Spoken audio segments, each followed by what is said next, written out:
Laurent, bonjour. Oui, Ahmed avec moi, bonjour. Bonjour amis téléspectateurs et amis Internet. Laurent, bienvenue.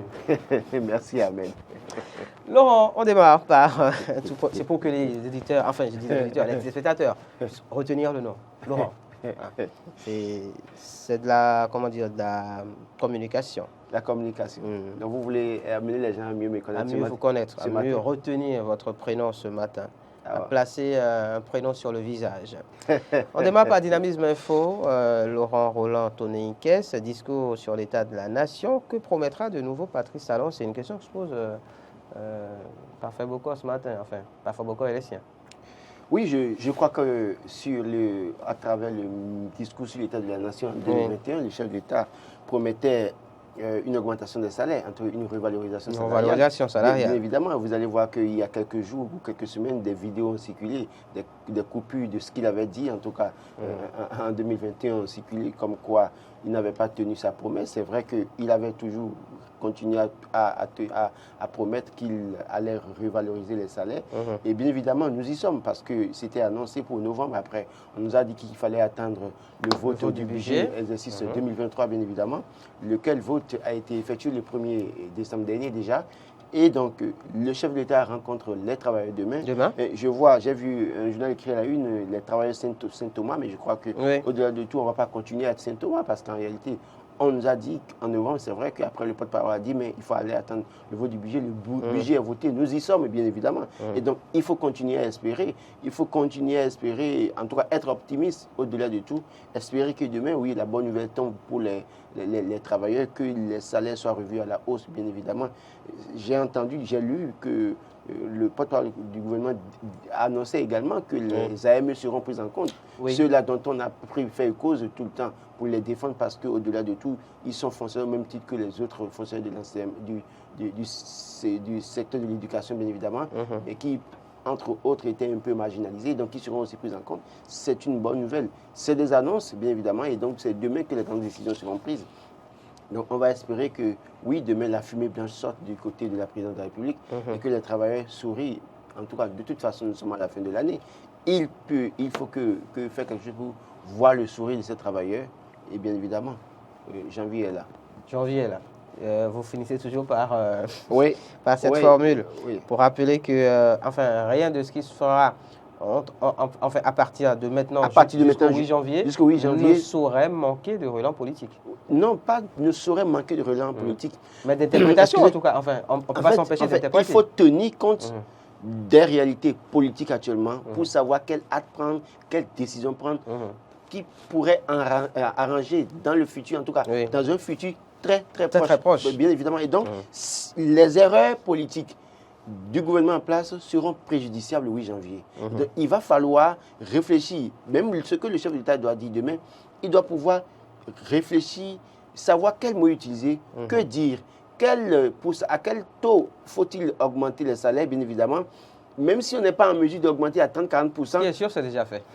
Non, écoutez, les acteurs politiques, même à la dernière minute, peuvent toujours prendre une décision qui les arrange. C'est pas faux. Donc, ce qui veut dire que quoi? Même si on ne veut pas augmenter jusqu'à 30%, 40%, il faut trouver les mots justes pour convaincre les travailleurs. Parce qu'une fausse note peut être préjudiciable parce que vous allez faire l'effort d'augmenter, mais il suffira seulement d'un problème dans la communication, d'une erreur de communication pour que tout soit, en tout cas, tout ce que vous avez fait n'ait pas de résultat pour vous. Donc, bien évidemment, il faut faire très attention. Dynamisme Info qui parle d'ailleurs d'échanges fructueux, enfin, qui souhaite des échanges fructueux entre gouvernement et partenaires pour le bonheur des travailleurs. Évidemment, on ne doit pas avoir demain un chef de l'État tout puissant et des travailleurs faibles, bien évidemment. Il faut que ce soit un discours assez ouvert, permettre aux gens de dire leur ressenti, donner leur avis, faire des propositions. Et maintenant dire, ok, même si on n'est pas en mesure d'augmenter à 30-40%, mais quand même dire, bon, voilà, nous avons la possibilité de faire 10, 15, 20%, bien évidemment, et peut-être que dans 6 mois, prier, restons en prière, travaillons pour que les ressources nous allons augmenter. Mais dit tout de go, nous n'allons pas augmenter. Voilà nos capacités. Alors qu'en réalité, du côté des salariés politiques, les gens ont tellement d'éléments à mettre dans la balance. Il va falloir savoir utiliser quel mot utiliser, demain, bien évidemment, pour convaincre les travailleurs, les rassurer, les apaiser. Ce qui est sûr, on fera le point de tout ceci sur Matin d'Éden. Enfin, vous le ferez le mercredi avec Morille Agoua. Un siège, ça va être Stanislas à moi plutôt. Un siège fonctionnel dans chacun des 12 départements, le défi qui risque de faire disparaître des partis politiques. On reste avec le quotidien Dynamisme Info. Un siège fonctionnel dans chacun des 12 départements, le défi qui risque de faire disparaître des partis politiques. C'est une injonction du ministère de l'Intérieur par rapport justement aux différentes partis politiques, à leur fonctionnement. Oui, bien évidemment. Oui, bien évidemment. Il y a des démembrements dans chaque département. La loi est claire. La loi, c'est la loi. Il ne faut pas créer parti parce qu'on a envie de créer parti pour montrer qu'on existe, bien évidemment. Créer une formation, un parti politique, ça veut dire que vous avez les moyens de supporter les charges, bien évidemment. Et donc, si vous avez la chance d'avoir des élus, vous aurez le financement public, en tout cas alloué aux partis politiques. Si vous n'avez pas le financement, c'est que vous devez pouvoir avoir les moyens de faire face aux charges.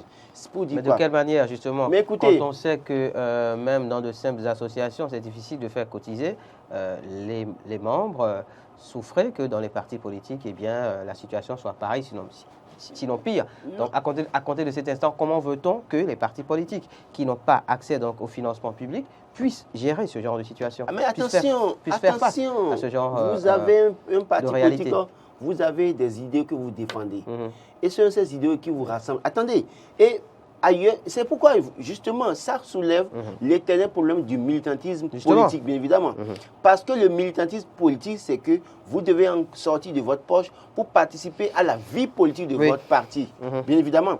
Et donc, si des gens sont capables de créer parti, sont capables de dire qu'ils sont membres fondateurs d'un parti politique, ils doivent pouvoir contribuer à la vie de ce parti, dans une certaine mesure. Autrement, vous ne défendez rien alors. Fermez la baraque, mettez la clé sur paillasson et dégagez, dans une certaine mesure. C'est tout simple. Écoutez, on a dit, la loi dit, vous devez avoir un siège par département. D'accord? Vous avez lu les tests, vous avez rempli les conditions. En essayant d'avoir les 1015 ou 1025 membres par commune, bien évidemment, vous avez fait tous les papiers, vous êtes allé déposer. Alors 15 membres par commune, excusez-moi, donc 1025 ou 1015 pour... sur le plan national. Sur le plan national. Vous avez fait tout ça là, vous êtes allé déposer. Comment est-ce que vous pouvez respecter une partie de la loi et ne pas respecter le reste? C'est une logique en réalité. Donc, je crois que les gens feraient mieux. Autrement, les 15 personnes que vous avez dégagées par commune, ils sont quoi? À quoi servent-elles? Elles sont quoi, pardon? À quoi servent-elles, bien évidemment? C'est parce qu'elles sont convaincues qu'elles ont accepté de donner leur nom pour être membres fondateurs du parti. Donc, ils doivent pouvoir écouter. Attendez.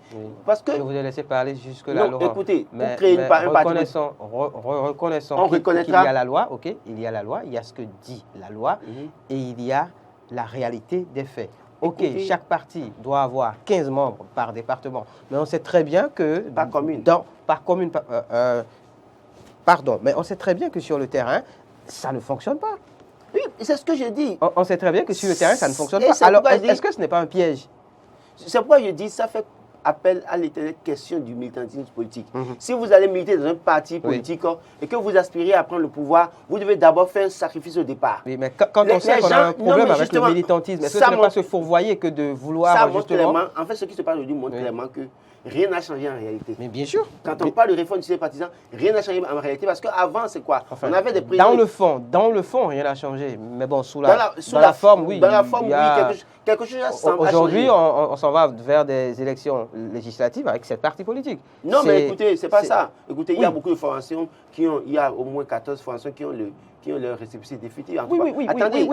C'est parce que c'est un constat. C'est parce que c'est 8 formations qui ont déposé les dossiers. Justement. On aurait pu avoir 14 formations politiques. Ça, c'est la forme. Ça, c'est la forme. C'est pour dire que sur la forme, oui, il y a quelques changements. Mais dans le fond, les réalités sont encore les mêmes. Oui, parce qu'hier, on avait des partis avec des présidents ou présidentes assez forts, bien évidemment. Bien sûr. Et c'est ce qu'on a voulu corriger avec la réforme du système partisan. Bien évidemment, aujourd'hui... Ça va prendre... Enfin, le discours qui est le mien, c'est de dire que ça va prendre du temps. Ça ne peut pas se faire du jour au lendemain. Oui, ça peut prendre du temps, mais écoutez, pour des formations crédibles, parce que quand on dit formation parti politique, c'est que vous devez avoir périodiquement des réunions. D'accord? Où est-ce que ces gens-là alors tiennent les réunions dans les communes? Allez de leur demander. Parce qu'avant, les gens faisaient de leur salon, bien sûr, le siège de leur parti. Donc, il faut corriger ça. Une formation politique doit avoir son siège et les militants doivent aller librement à ce siège. Même leur véhicule. D'ailleurs, écoutez, même il y a des formations politiques de la mouvance. J'ai vu le siège bien sûr, il y en a sur le tronçon. Toujours fermé sur le tronçon. Il y en a sur le tronçon. Toujours fermé. Toujours fermé. Ça veut dire que quoi? Aucun parti ne respecte fondamentalement ce qui est dans un état de total délabrement. Il faut corriger cela. Parlons des démocrates, Laurent Roland-Tononiquès, à la quête de la caution. Nous sommes à la une du quotidien Le Matinal. À la quête de la caution du président d'honneur pour les législatives de 2023, les démocrates dans une aventure ambiguë avec Yahi. Est-ce que c'est une aventure ambiguë? Je crois que Boni Yahi a compris peut-être une leçon de 2018 et 2019. Ok. Trop d'agitation peut amener le système en place à trouver les moyens de vous bloquer. J'ai envie de dire une bêtise. Trop de sport. Trop de sport. Parce qu'on a vu Boni Yahi en 2019 aller s'entraîner au stade d'amitié. On a vu avec Nicéphore Soglo au marché d'Antokpa avec l'honorable paix à son âme, Rosy Vieira Soglo. Au marché d'Antokpa, faire leur show, bien évidemment. Et tout ça avait amené le pouvoir en place à réfléchir, à trouver le moyen de les contraindre au silence et faire passer, en tout cas, leur faire avaler la pilule, bien évidemment. Bien sûr. La pilule était très amère pour eux, mais ils n'avaient pas d'autre choix que de l'avaler, malheureusement. Et donc, quand on subit ça, et quand on est enfermé chez soi pendant des jours, et qu'on n'a même pas la possibilité de sortir, et qu'il y a même un conteneur qui a été dégagé devant sa maison pour vous empêcher de bouger le moindre orteil, je crois que dans ces conditions, on se range d'abord. Même si on a des stratégies à mettre en œuvre, on se calme d'abord. Et comme le disent les Anglais, calm down. Et après, on réfléchit en douce à voir, en sous-marin pour voir ce qu'il faut faire. Pour dire quoi? Aujourd'hui, on a vu les démocrates aller voir Boni Yahi, il a pris le logo, il a gardé le logo. En fait, j'ai vu que c'est une action de communication. Quand vous suivez bien les images, c'est Jean pour dire c'est ça, quoi. Parce qu'il avait le logo en main, il faisait donc. Vous savez, il n'a plus besoin de parler en réalité. Donc, il a compris que trop de discours, trop de sport aujourd'hui pourrait être encore préjudiciable pour les démocrates. Et donc, je pense que ce n'est pas une aventure ambiguë.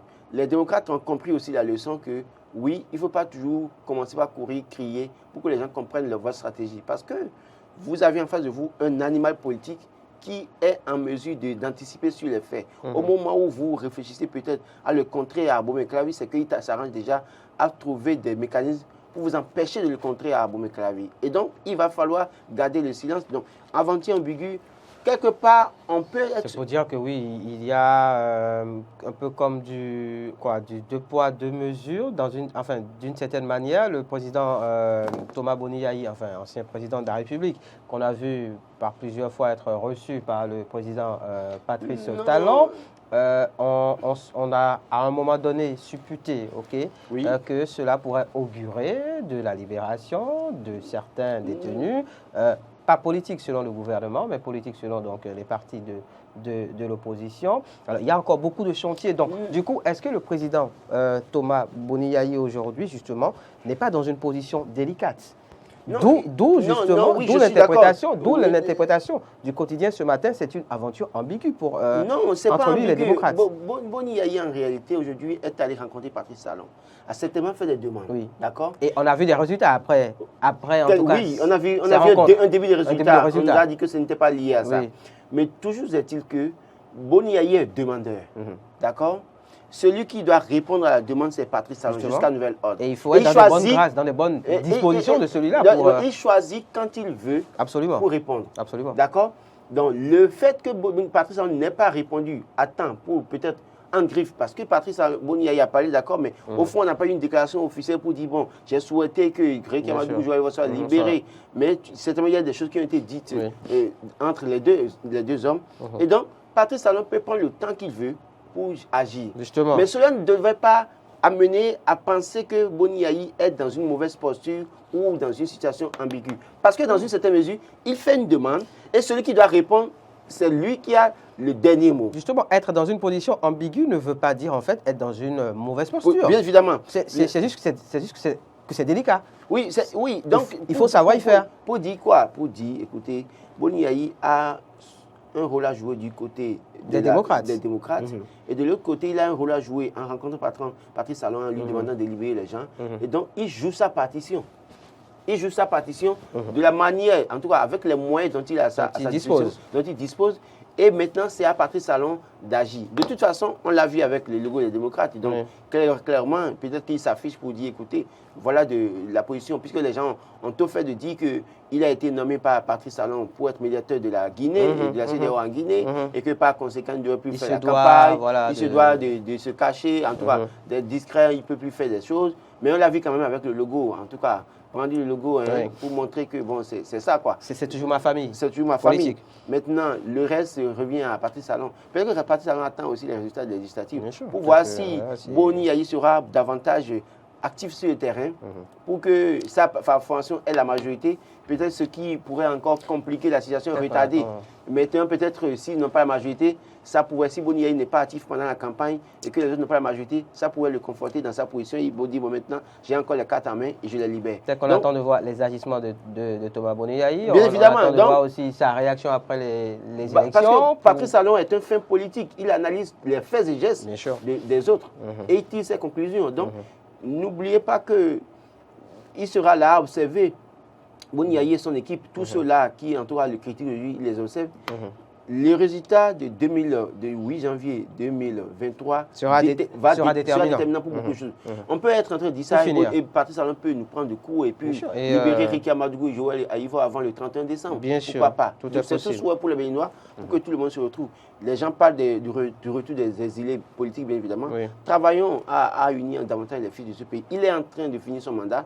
Qu'il fasse l'essentiel pour finir son mandat en beauté. Parce que les mêmes qui ont renié Boni Yayi sont encore prêts à le renier. Les mêmes qui hier étaient avec Boni Yayi et notamment ou bien prenaient vol pour aller voir la télécommande de Paris sont encore là et sont certainement notamment vont voir d'autres personnes et sont en train de négocier. Donc il ferait mieux d'œuvrer dans la paix pour finir son mandat en beauté. Pour que demain les Béninois puissent se souvenir de lui. Merci à vous, Laurent Roland Anthony Kess, mais ne précipitons pas non plus les choses, c'est jusqu'en 2026, donc la fin n'est pas pour demain non plus. C'est-à-dire que le nouveau mandat a démarré en 2021, donc on en est à peine 1 an, 2 ans, 2 ans pas encore, donc la fin n'est pas si proche que ça. Donc, oui, la fin n'est pas si proche que ça. On peut espérer que ceux dont on parle soient exécutés, peut-être soient pris en compte à partir de 2025. Je ne l'ai pas dit. Merci à vous, Laurent Roland Anthony Kess.